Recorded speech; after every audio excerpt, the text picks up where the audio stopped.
প্রান্তিক দর্শকের কাছে একসময় বাংলা নাটক ছিল বিনোদনের অন্যতম মাধ্যম, বিশেষ করে গ্রামীণ দর্শক। সেটা ছিল টেলিভিশনে, তাও আবার বিটিভিতে। এরপর স্যাটেলাইটের কল্যাণে দর্শকরাও ভিন্ন স্বাদের নাটকের সঙ্গে পরিচিত হন।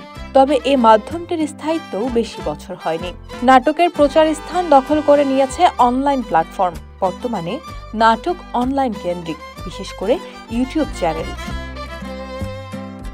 দর্শকরাও নিজেদের সময় সুযোগ মতো পছন্দের নাটক দেখে নিতে পারছেন অনলাইনে। এ কারণে অনলাইন প্ল্যাটফর্মের দিকে ঝুঁকছেন নির্মাতা ও কলাকুশলীরা। আর তাতেই প্রাধান্য পাচ্ছে ভিউ নামক একটি শব্দ।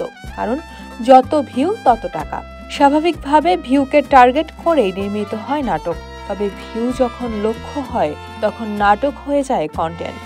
বেশি ভিউয়ের আশায় প্রযোজক, নির্মাতা থেকে শুরু করে শিল্পীরাও এ ভার্চুয়াল লড়াইয়ের মতো। ভিউ বাড়াতে দেওয়া হচ্ছে নাটকগুলোর অদ্ভুত, অশ্লীল, চটকদার ও কুরুচিপূর্ণ সব নাম, যা আমাদের দেশের শিল্প সংস্কৃতিকে বিশ্বে অত্যন্ত অমর্যাদাকরভাবে তুলে ধরছে। ব্যবসায়িক চিন্তা করে দিন দিন বাংলা নাটকের ঐতিহ্য বিলীনের পথে। এসব দেখার যেন কেউ নেই। বর্তমান সময়ে একটি নাটকের মান নির্ণয় করা হয় ইউটিউব চ্যানেলে। কত ভিউ হলো তার উপরে। মানের দিক বিবেচনা না করে ভিউয়ের উপর সেটার দর্শকপ্রিয়তা বিচার করা হচ্ছে। ফলে নির্মাতা, শিল্পীরাও ভিউয়ের পেছনে ছুটছেন। তাতে করে নাটকের মান যেমন হারিয়ে যাচ্ছে, তেমনি করে তৈরি হচ্ছে কাণ্ডজ্ঞানহীন, অদক্ষ কিছু শিল্পী। জনপ্রিয় অভিনেতা জাহিদ হাসান এ প্রসঙ্গে বলেন, এখন সব হচ্ছে ফরমায়েশি নাটক।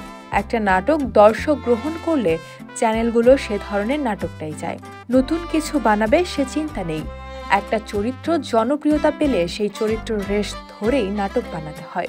তাহলে নতুন চরিত্র আসবে কি করে? এখন নাটক মানেই কমেডি। এত কমেডি করতে গিয়ে সব সস্তা হয়ে গেছে। নাট্যজন মামুনুর রশিদ ক্ষোভ প্রকাশ করে বলেন, ইদানিং বেশিরভাগ নাটকে ভিউয়ের জন্য যে ধরনের নাম দেওয়া হয়, এগুলো অসভ্য লোকের বর্বর কাজ। আমাদের দুঃখ, টেলিভিশন নাটক তো গেল, এখন ইউটিউব আরও জঘন্য। ভিউ বাড়াতে নাটকের নামে কন্টেন্ট নির্মাণের যুদ্ধে নেমেছেন সবাই। ভিউ যেন এখন খুব দামি কিছু হয়ে গেছে।